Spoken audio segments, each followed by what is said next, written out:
Welcome to Three Geeks, Episode 1. We've relaunched the brand, and we're coming back, and we're going to kind of revamp the format and kind of see how everyone's thinking. But so tonight we've got Dan, Max, with his lovely little picture there, and then we've got Mike. He's finally back after being away for a few weeks, so welcome back, Mike. And myself, Phil, and Jason couldn't make it tonight. He had a little wisdom teeth accident, we'll say. But, didn't he schedule his wisdom tooth accident? Oh, come on, man. I like his wisdom tooth accident much better. He's That just makes people go, what? How? But yes, you are correct, Max. It was a scheduled event. It wasn't like he fell onto a water fountain and it jammed in the back of his wisdom, back of his mouth, took the wisdom tooth out, and emergency surgery. That would be crazy. That would be crazy. We definitely should have went with that. Jason See, man? You're ruining was in the park. I'm sorry. That's my fault for sure. No worries, Max. But yeah, so we've got we're gonna kind of kick it off with the topic. I don't know if everyone got a chance to see it, but just for a heads up, Wes Craven passed away this weekend at the age of 76 on Sunday. It seemed like he finally lost his battle to cancer. So, in kind of an homage to Wes Craven and his brilliance, we kind of wanted to talk about what what is, if you have one in particular, favorite film from Wes Craven. Mike, do you want to kick it off? Yeah.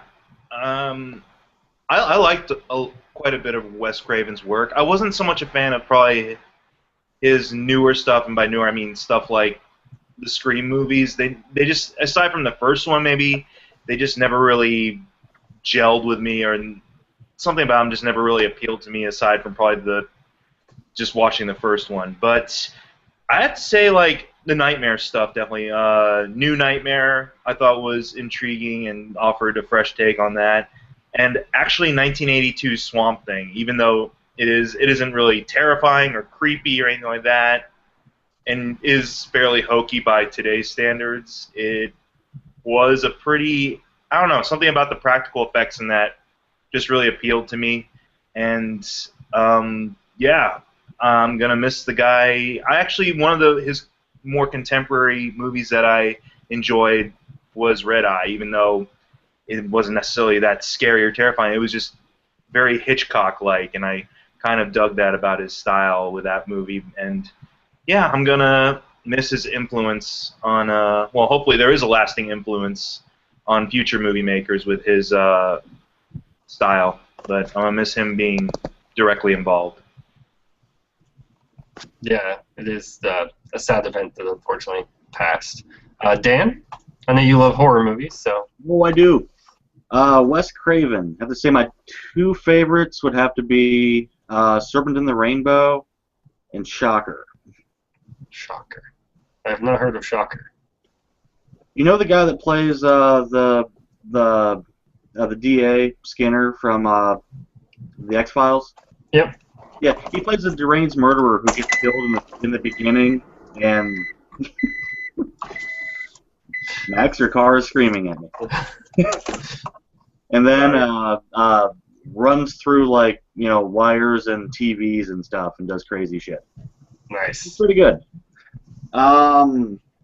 Yeah, Craven did a lot of cool shit. Last House on the Left was one of his first. I don't know why they were like happy cops with stupid, Keystone Cop sounds in the middle of a girl getting raped and then a whole bunch of people getting killed by chainsaws because they decided to stay at her parents' house. But it was pretty cool. Nice. And Max, do you have a particular Wes Craven? My favorite Wes Craven film would have to be Vampire in Brooklyn with Eddie Murphy. Fair enough. Nice. I like it. And it looks like Max is having some technical difficulties, or he just decided to be frozen a little happy. He's really, really happy right now. So So until Max comes back, he can finish his line he started there. I'm going to talk about it. So for me, I recently. Oh, Max, are you back? No. Okay. But so I recently rewatched Nightmare on Elm Street, the original, and I had forgotten actually how interesting and good that movie was. It was actually scary. Like, I remember the later ones, and they just were funny. I mean, I don't know if that became intentional or not, or if that's just kind of the way. Oh gosh, what am I forgetting? The guy who played Freddy Krueger's name, Robert Englund. Englund. Yes. If it became the way he played it or what, but I rewatched that and I was like, wow, that is actually pretty good. Because I remember, like you, Mike, watching the new Nightmare and really liking that and feeling like that was, wow, this is actually like really scary and gritty, which is, I had remembered, 3 through 7 probably, where it starts to get really humorous. Freddy had that Rockin' Dawkins soundtrack, sir. I mean, yeah. And Freddy started playing with power. Yes, that was 6, wasn't it? Yeah, I think so. But and so I definitely have to say that one because I actually I rewatched and I was like, oh, I really like this. I could watch this a lot, and so I actually every so often will rewatch that one. And I appreciated Scream not because it was scary, but for what it was, because it was an actual interesting movie that was a commentary, and it wasn't just trying to be funny about the commentary, but it was more just like, hey, here's the ridiculous rules we live by in these movies, and we're going to talk about it, yet still try to be scary. Deal with it. Yeah, I thought that was unique for that first movie at the time, but when it started to become like the trope of every Scream movie, I'm like, all right, okay, I get it. But yeah, like you said, I appreciate that first movie for that, but then after it became the running gag of 2, 3, and 4, I was like, okay, enough. Yeah, definitely. I think cool through like 1 and 2, and then 3 started dropping off, and then 4 I was meh.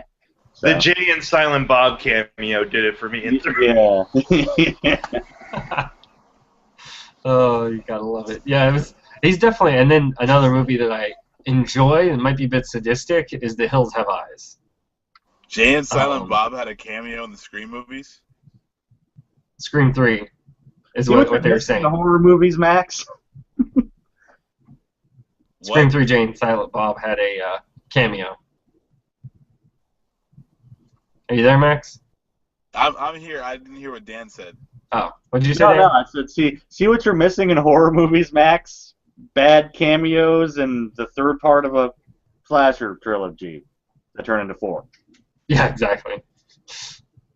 And Max?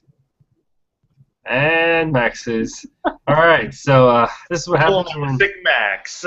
when Max is on location. So I guess we'll have to move on and kind of bring him back in when he hops back in. Hopefully we can get a little bit better.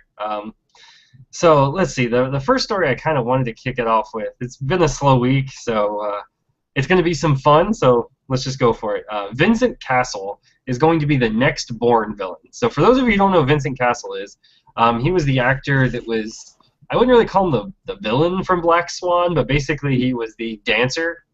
Not the dancer, the choreographer or dance director. I can't remember exactly what his title was, but he is going to be the next Bourne villain. And another little tidbit, just to kind of get you all thinking, what's interesting in this is apparently this same role was offered to Viggo Mortensen in July, and he turned it down. That's an interesting little tidbit. I don't know. So, Max, are you back? Nope. All right. And Mike? Yeah, just let me know when Max comes back. Well, no, yeah, I remember the first time I'd ever heard of Vincent Cassel was actually from this movie, Brotherhood of the Wolf, because he was the villain in that one too, and it's like a weird mix of like martial arts and I guess a little bit of steampunk, but it's French, and also had a bunch of people in like Monica Bellucci shows up naked in that movie, big whoop. But I liked him. I've liked him being kind of the sleazebag in a lot of movies. Like he was in Ocean's 12, and as the bad guy, I guess, even though he was just a smarmy asshole in that. And what was he? He was in Trance, right? Trance with McAvoy. Oh, dang! Yeah, I forget. He's just everywhere. Go ahead. Yeah, he was really good. I really liked him in that too, quite a bit. And I think this is a good choice. I mean, he can definitely play evil jerk pretty well, or sleazy jerk pretty well. So definitely, just don't give him too much dialogue that will get lost in a thick accent, and you'll be fine. Yeah, that is very, very true. Yeah, so that's interesting. I never thought of him about playing the villain in a sleazy jerk way, because that was kind of my initial thing, because I could see Viggo Mortensen pulling off the villain really well, just because he's done that as well. So that'll be interesting, kind of see how they use him. Dan? I watched the first Bourne movie. It was okay. Yeah, I mean, as Mike said, I really like the Brotherhood of the Wolf. I mean, Guy can definitely pull off, you know, weird French asshole dude with wolves. I didn't know that. But yeah, I mean, it's not a bad choice, but it's a series I'm not going to watch anyway, so whatever. And that's the thing too. When it comes to Bourne villains, they're not really so much villainous. They're just like, a lot of them are like bureaucrats who are just cold and calculating, and they do it essentially because they got trained killers on the loose who are mentally unstable. So yeah. Vincent Cassel is in Ocean's 13, right? Mike said he was in Ocean's 12. He could be in Ocean's 12. 13. I'm not sure. No, he was he was in one of those stupid ones. The one where Julia Roberts acts like she's herself. The one where Julia Roberts acts like she's herself. I think that's Ocean's 12. I haven't seen that in so long. Yeah, whichever retarded one that one is. Yeah, he was okay as the asshole rival in that one. So I mean, why not be a Bourne villain? I mean, Clive Owen was a Bourne villain. Really? Oh, yeah, he was. But Clive Owen as a Bourne villain, if I remember correctly, wasn't more physical. He wasn't actually like just a passive villain like in the first one where you have the guy who's, I think, a CIA cooperative operative, or basically like a high-ranking CIA official. Well, I mean, yeah, you have those guys in the boardroom who are Bourne villains, and then you have, like, you know, the Clive Owens who are Bourne villains. Like, there's always like a spy he's got to fight and a bureaucrat that is trying to kill him. Yeah, I mean, you can't just fight the bureaucrat and then talk to the spy. That makes a very, very boring movie, even more boring than they already are. I like it, Dan. Yeah, so yeah, I agree with you, Max. But so for me, I just don't see him. I don't know. I guess if he pulled off a good active villain in the Brotherhood of the Wolf, then maybe he can pull it off. Because that's where Max was going, Mike. I know you can't hear him, but he was talking about you have your bureaucratic villain, and then you have your spy on the ground villain that Matt Damon always has to fight, and that's why I could see him as the bureaucratic villain perfectly. On the ground maybe, but I don't know. I just have to see him in person to kind of see that pulled off. But actually, second thought. Have him beat up the bureaucratic guy, because that would just be funny to watch. Yeah, I'm pretty sure America is ready to see the movie where the bureaucrat gets killed, and the working man somehow manages to talk it out and go home safely. Then the other spy is just kind of like, meh, and goes home. I like it. So that's a big turn on Bourne at that point. It becomes very much social commentary where we're taking down the bureaucrats and leaving. But so interesting. So on to the next topic. This one is kind of interesting. I'm not a big movie person, but I know Dan and Mike here are really big into how things are shot, so I kind of want to hear your all's opinion. But the rumor is, well, I don't know if it's so much a rumor or if it's a fact, but it was hard to say in the article I read. But Rogue One is rumored to be shot in 70 millimeter, and I think that's not so much the rumor. The rumor really is that they're going to use Aris Alex 65 large format 6K to actually film large chunks of the movie. Now, what does that mean? So I think the main reason why is the 70 millimeter gives you the interesting perspective. I have no idea what the 6K is. I'm assuming that's a digital camera. I don't know if Mike or Dan can offer some information here. I think the point was that they were going to use the 70 millimeter lens to put on the giant new digital projector thing. I don't know. I mean, I would rather they actually went back to sell that 70 millimeter film because I used to be a projectionist and that was really cool. Instead of having like thin film, it was like really wide and it was kind of neat. That's all. Did it offer a different viewing experience? Yeah. If you notice like any of your 70 millimeter prints are going to be like super duper widescreen with like lots of black on the top and bottom.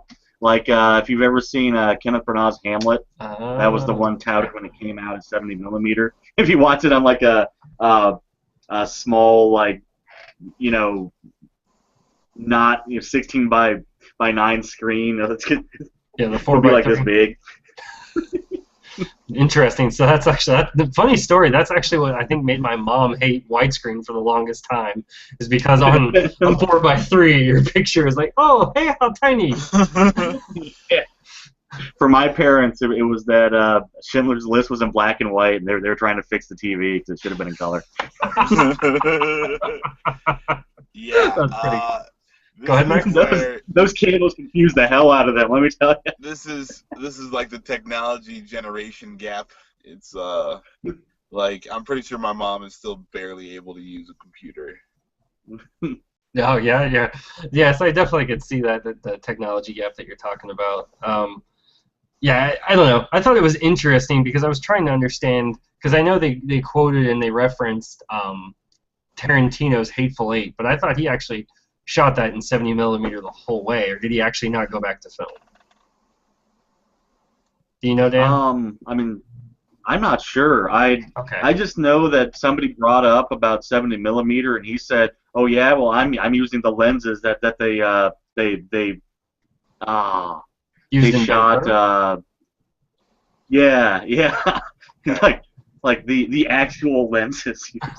So yeah, I mean, I kind of hope he shot it in 70 millimeter just because I liked film. Nice. I like seeing the cigarette burns from the real changes. Whatever, man. Shoot that shit in fucking super 3D 6K, friggin' 2027, whatever numbers and letters you want to throw at it. I want that stuff. I want the movie to be like projected directly to my brain. You want the direct projection to your brain, Max? Yeah, direct link, Matrix style, whatever. Nice. Forget your film. I like it, Max. Yeah, I don't know. I thought it was an interesting story. I didn't really have too much to offer. Any thoughts, Mike? Sounds technical. Very accurate, sir. I like it. Kind of stay on this technical theme. I'm going to kind of talk about Amazon. I saw an article that Amazon Prime specifically is going to offer offline streaming now. So if you're an Amazon Prime member, I guess on your phone, your tablet, your computer, you're going to be able to download movies and shows that are available on Prime and watch offline.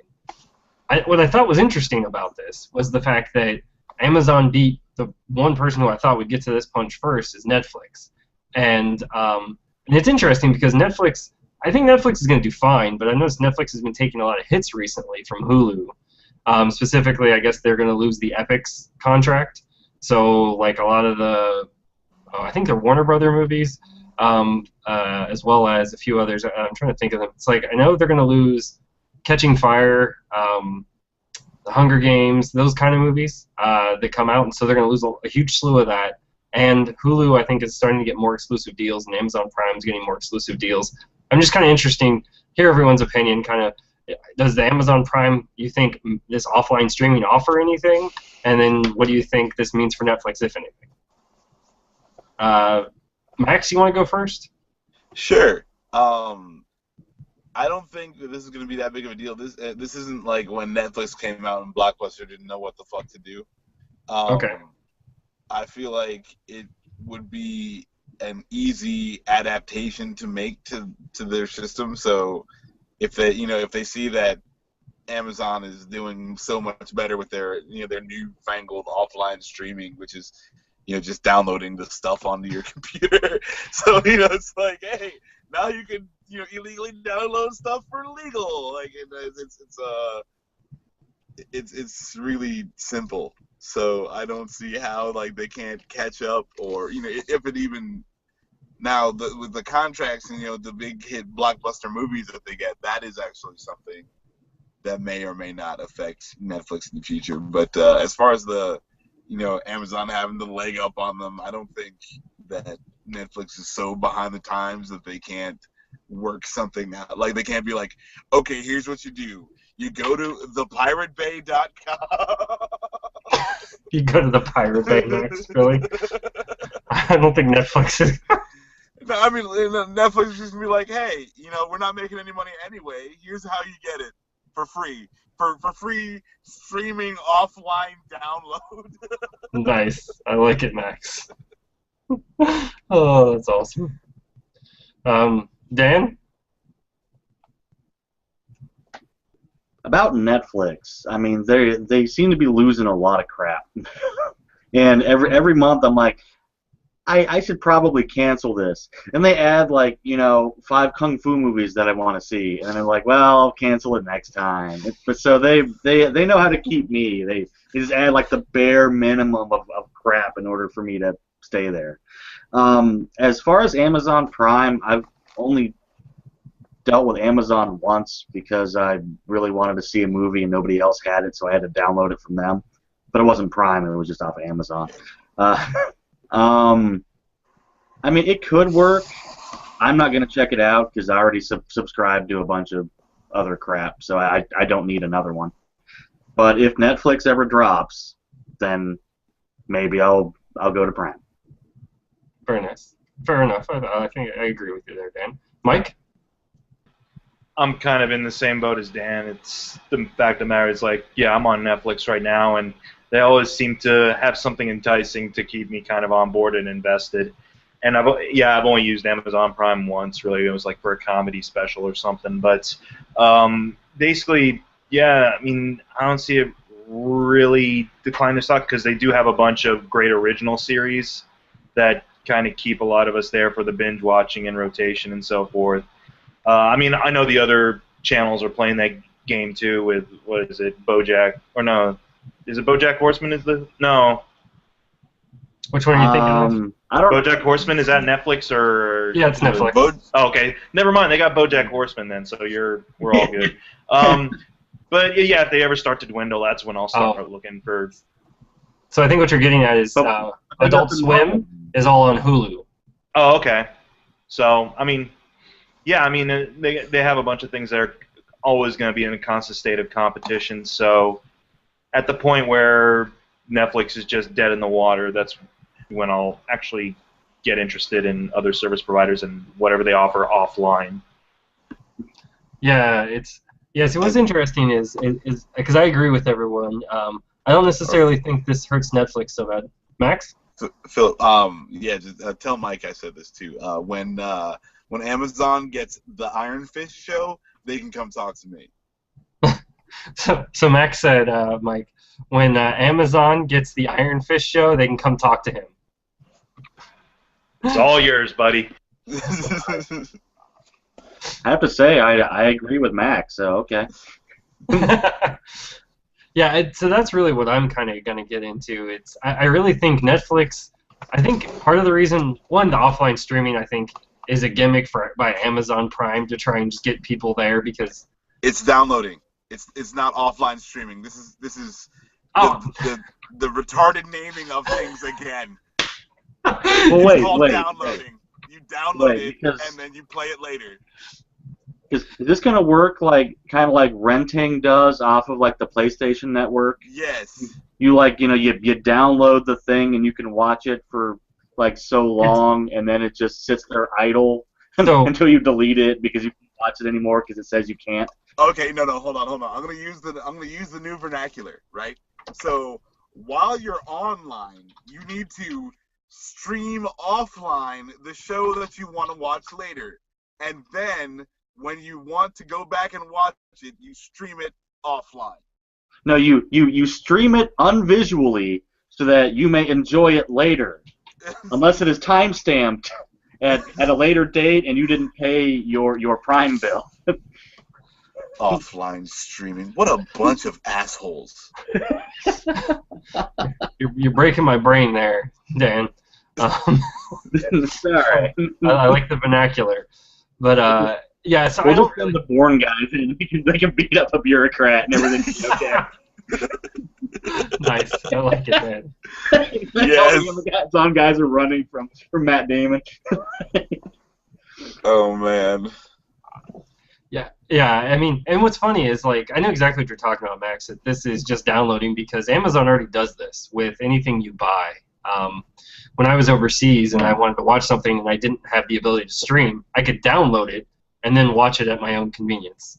As long, I think, within like a week or whatever their rental thing is, and then that runs out. So I have no idea how that's going to work for the Prime, whatever. I don't really think it matters as much.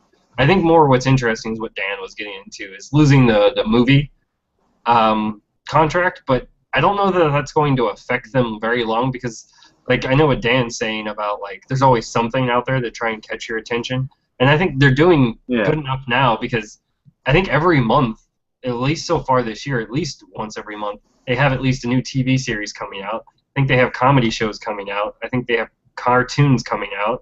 I think they're gambling on that we can produce better. I think they're trying to go the HBO route, honestly, and going, you all are going to come to us because we just bring people, and we're going to produce our own content.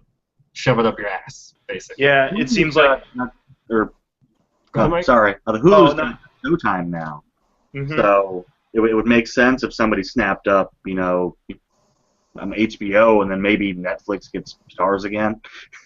I don't know. It's not just for the streaming service anymore. They want to be networks now, essentially. Yeah. Well, it's weird how HBO started off as a network and they saw what Netflix is doing and they're like, oh, let's do that. And Netflix started off as like this internet thing and they saw what HBO is doing. They're like, yeah, let's do that. And now they're both kind of in the middle. Yeah, Max. I kind of agree with you there. Like, so I think HBO is trying to adapt, right? And kind of go and say, all right, we're seeing Netflix with all this success, and kind of move on. But what the heck happened there to Max? Can I just say it's hilarious on this end? Yeah.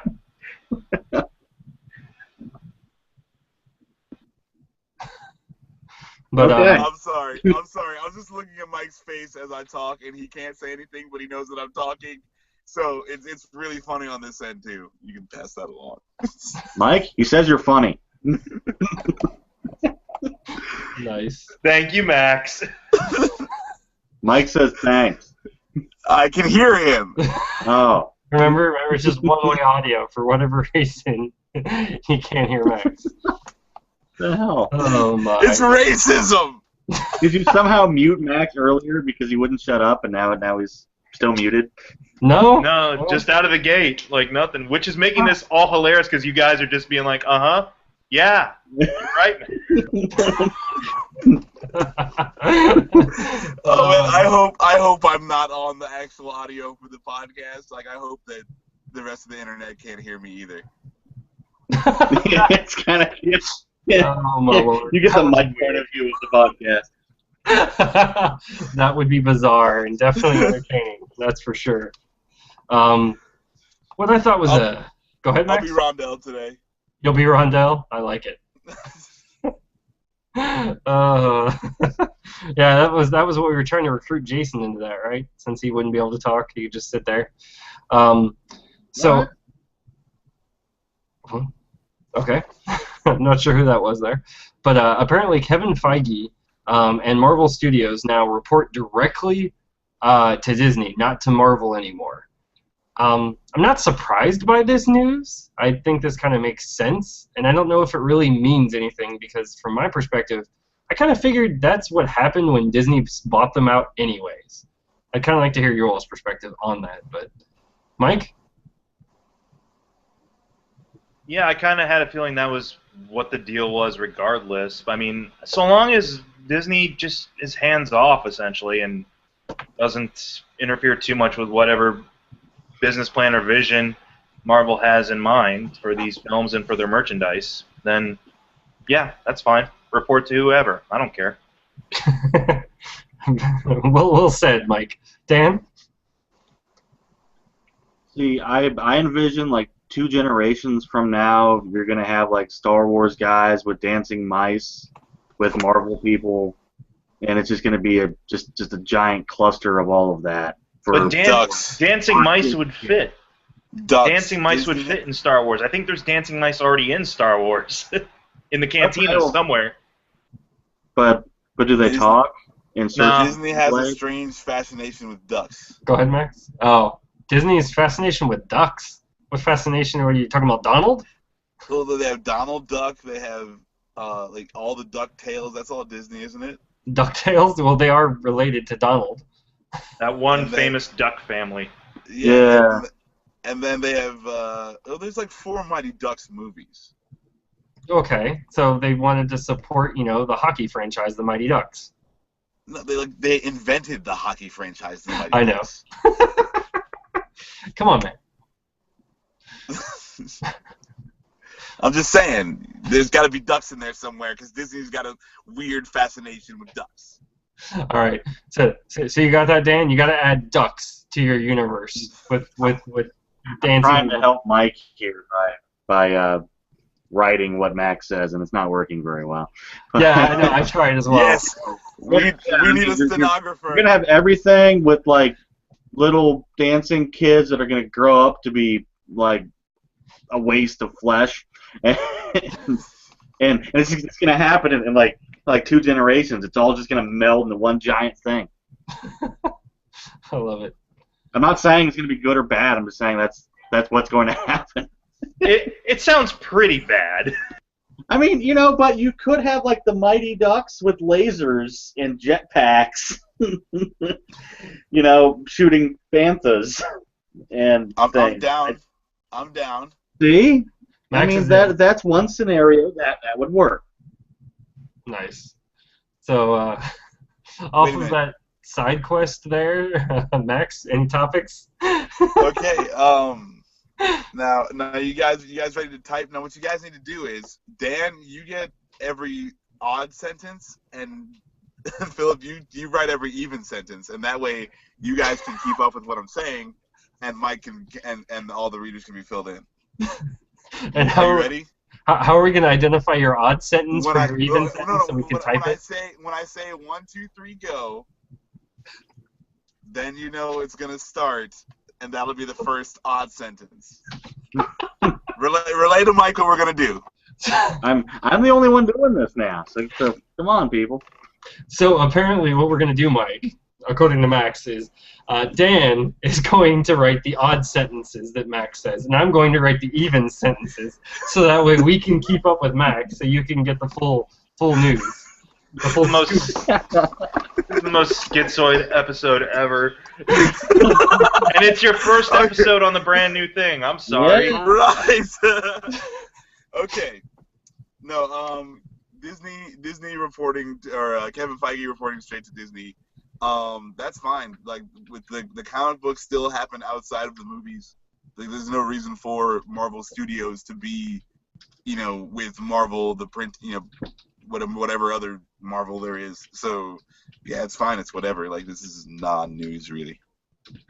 Okay. I mean, I can definitely see that. Since you're saying it's non-news, I mean... I thought it was interesting because I assumed, like I said earlier, that was how it was working anyways, which is interesting that they formally announced this. I guess, I don't know. I'm not sure whose benefit this is. I mean, Marvel's done this before, though, because didn't they do the one about they're not going to have smoking in any of their movies, and they never have? Yes. So, we apparently found the studio that's the king of the non-news. Well, I'm sure that's probably premature to say, because I'm pretty sure there's other studios that are just as bad. But, so, the next... We got Flippers coming up. What's that, Dan? So we got Flippers coming up. Yes, we do. That's pretty much not. Well, I thought that was entertaining, and that's why I asked you all for your opinion if you wanted to throw that in here, which is Michael Shannon was in an interview, I don't know how long ago, and talking about how he was on set for Batman vs. Superman, and he got stuck in a bathroom wearing flippers. And then, more recently, he basically got called out on that, saying, wait a minute, why were you on set with flippers? And now he's being told, oh, wait, no, I was not on set. I wasn't there. What are you talking about? And then the next story came out of, well, actually, no, I was on set, but I was a ghost. They're going to have us back as ghosts now. You know how, like, oh gosh, why am I forgetting? Jor-El. You know, Jor-El was in the first movie, and like he was dead and all that. Well, I'm going to come back like that, and that's how I'm going to be in it. I mean, why would I have flippers and be, why am I going to come back in part 3 of Flippers and be like Doomsday? And of course, you know what happened there. Everyone went, what? Doomsday? So I think he hosed himself. It was entertaining to say the least. Dan? Flipper news? Go. 2 things. 1, does Disney own Casper? Because it's already happening if they do. I like it. We need a laugh track for you, Dan. Thanks. And 2, he got stuck in the porta potty wearing flippers, and I think the whole Doomsday cover-up thing is just because he was embarrassed that he was playing Aquaman, and he wanted at least one part of his story to sound cool. I love it. I love it.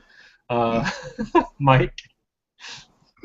As someone who didn't get time to read the article beforehand and who was just going based off of your initial statement, I thought for a second there you said Michael Shannon was going to voice Flipper in a Flipper remake, but that would have been great. Is Disney own Flipper? Because it's already there. But, yeah, who knows? Yeah, that's how he wants to describe whatever his attire was as being flippers, sure. Either as Doomsday with flippers or a ghost with flippers. Go for it, whatever. I like Michael Shannon. He could play Flipper honestly, and I'll be happy. Oh, I love it, Mike. Yeah, it was interesting. I just love all the backpedaling. Max? I feel like if Michael Shannon would have tried to sell the Flipper and mocap animation movie as what was going on, he was like, oh, yeah, I'm sorry. I was just on set for the new Flipper animation movie that I'm voicing. I mean, Michael Shannon's weird, creepy voice is the voice of Flipper. Would be the best ever. I would be 100% down for that movie, or even if it was just Michael Shannon going into the freaking microphone the whole time. Yeah, I mean, it definitely would be an odd movie as Michael Shannon as Flipper. I just love the fact that you just said, like, you had flippers on to get ready to get into the role. I like that. That's even funnier. Yeah, you gotta feel it. You gotta feel your inner dolphin. Wasn't actually like stuck in the porta potty. He was like stuck under the porta potty.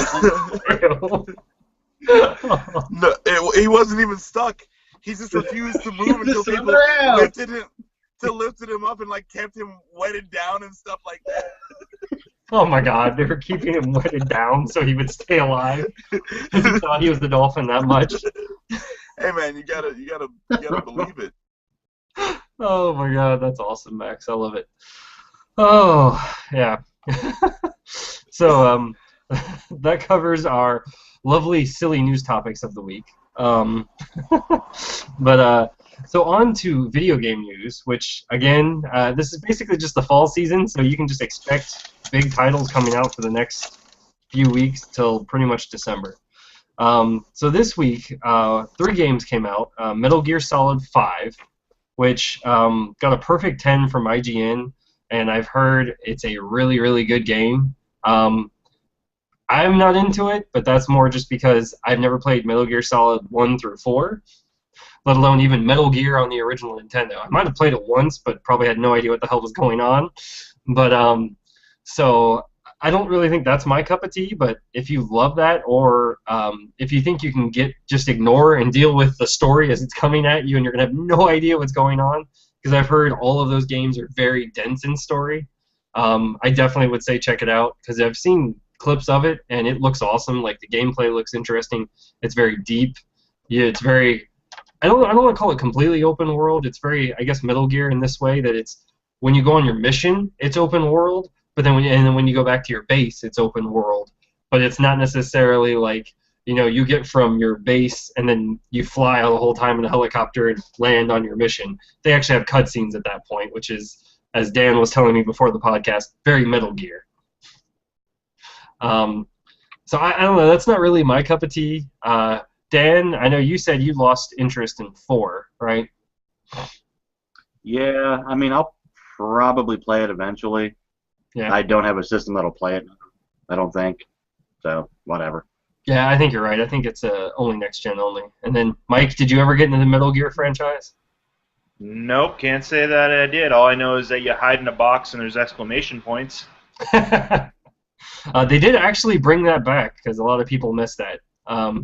And you can actually, I think you can hide. You can hide as a pinup girl, like cardboard. You unfold the box, and then the guards come to you, and then you can knock them out.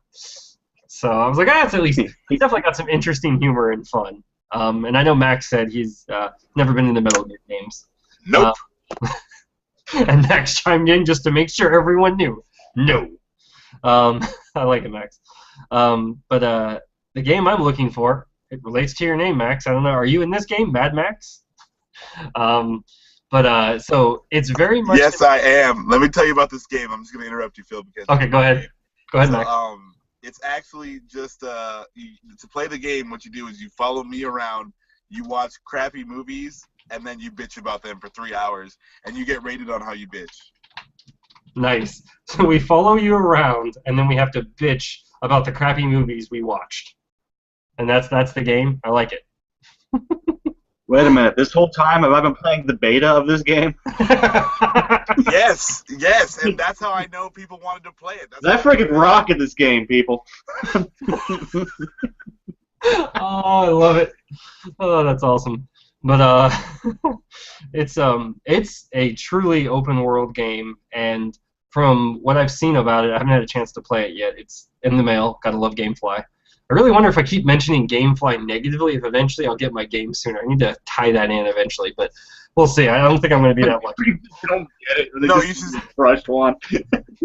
Philip, you got to start being positive about your weight. You're just like, I love the anticipation.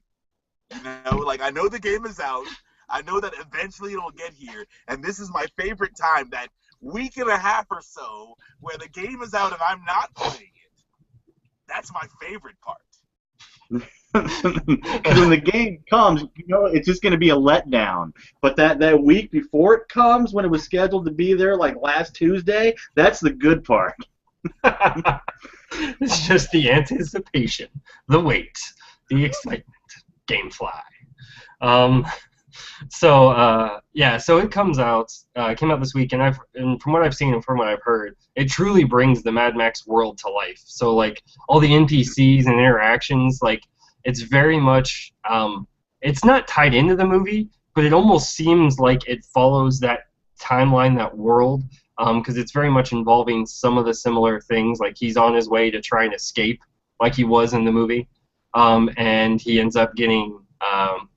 Trapped, basically. Well, not trapped. Basically, he ends up getting caught, like he did in the movie, and they end up stealing everything. Instead of like trapping him and everything, they just leave him out in the desert to die. And of course, that's where the game begins.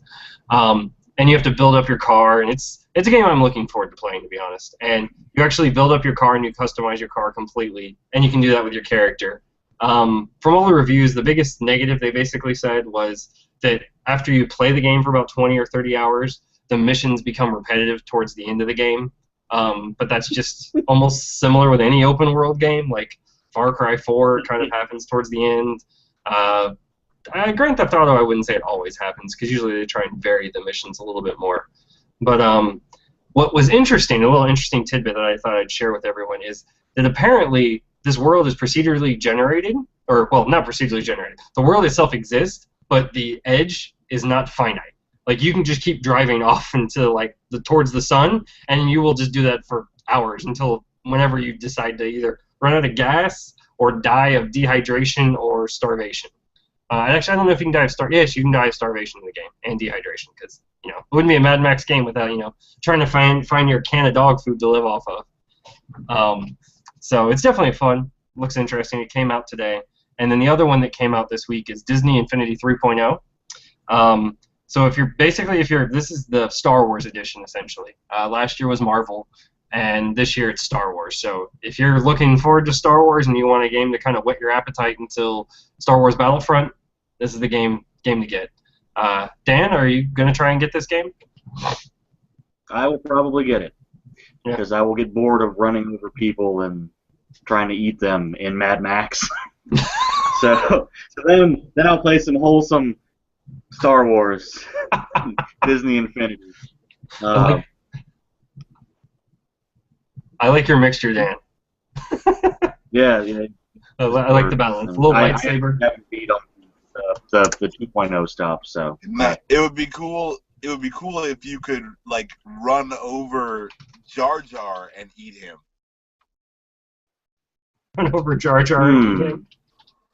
Yeah. Well, I mean, like if Jar Jar was stuck in the Mad Max world, and then you could run him over.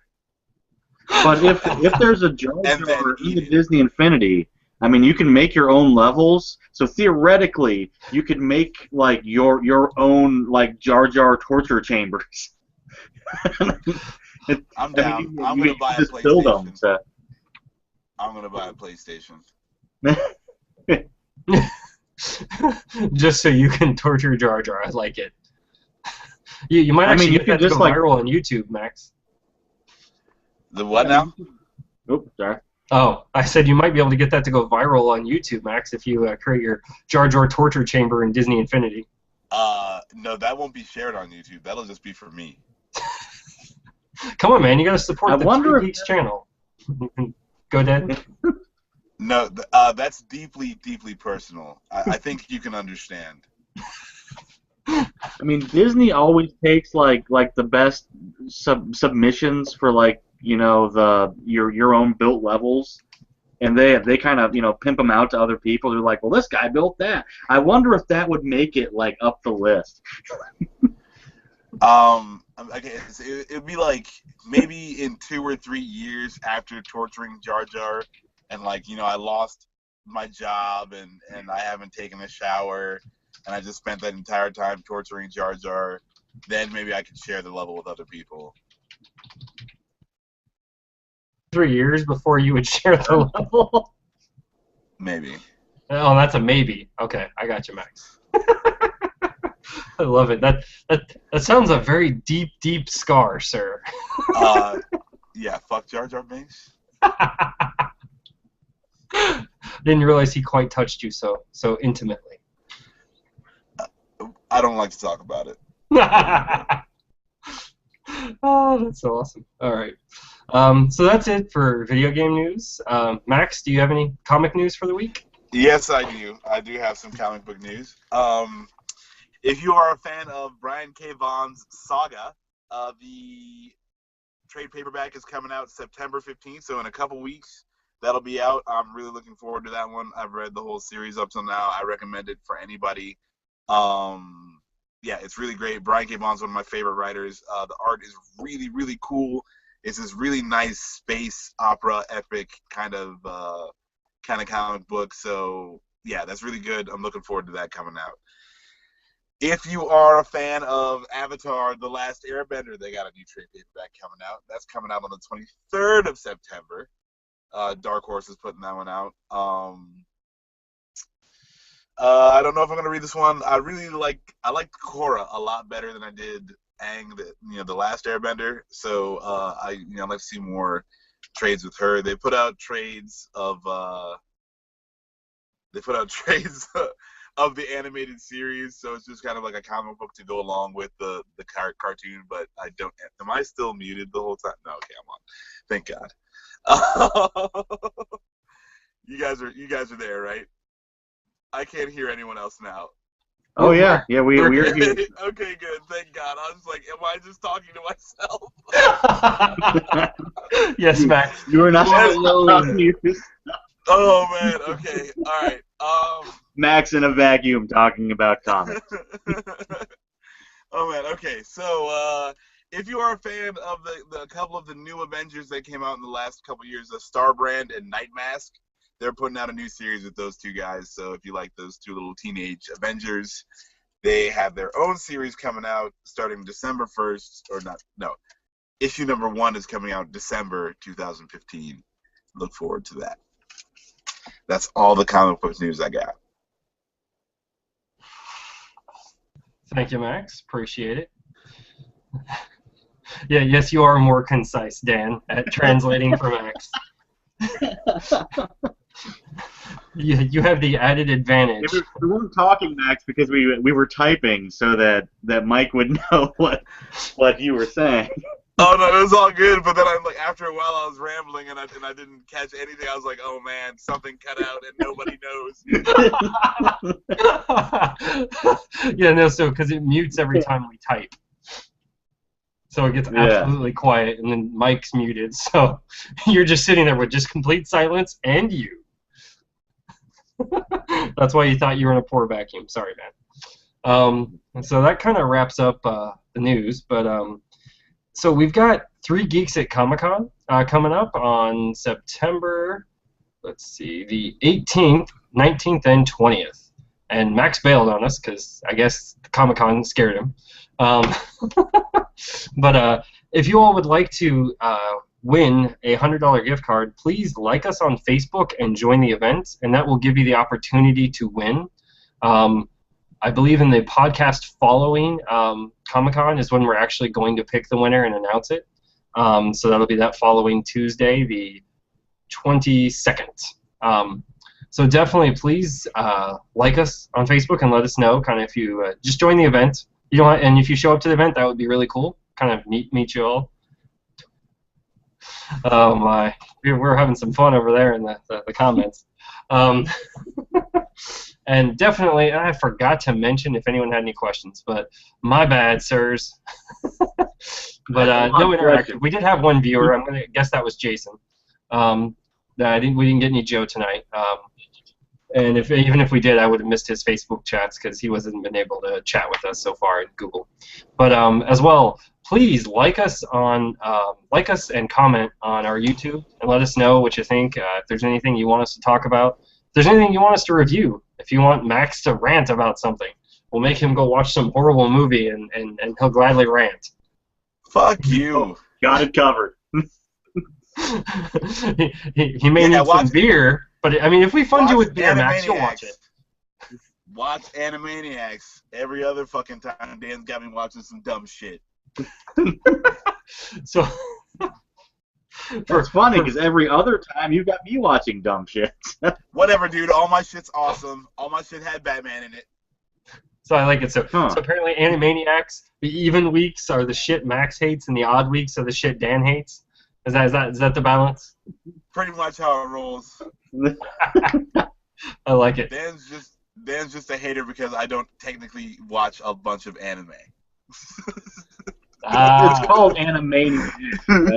That's all I'm saying, Max. And he's dead again. Yeah, again, that's animated. That's where he's running with it, right? But definitely, Dan doesn't buy it. But so definitely check out Animaniacs. Are you all still Thursdays, or has that been influxed to Wednesdays? No, it was Wednesdays. It was Wednesdays. Thursdays. Okay, yeah. So it's either Wednesdays or Thursdays, and it's I don't know. You all didn't do one last week, so. No, we haven't done one in a while. Okay. So definitely, you can definitely check out the historical ones that we have on our YouTube page, and eventually we'll start making some more. As well, check out Sports Nerds. Again, we're not consistent either, so those are either Fridays or Saturdays. But we did one last Friday, and we're definitely going to do one, and we're going to have our fantasy football draft this week. So everyone that joined the league, welcome. And you may not even be listening to this cast. Who knows? I may be preaching to the wrong audience. But again, as well, check us out on Stitcher and iTunes.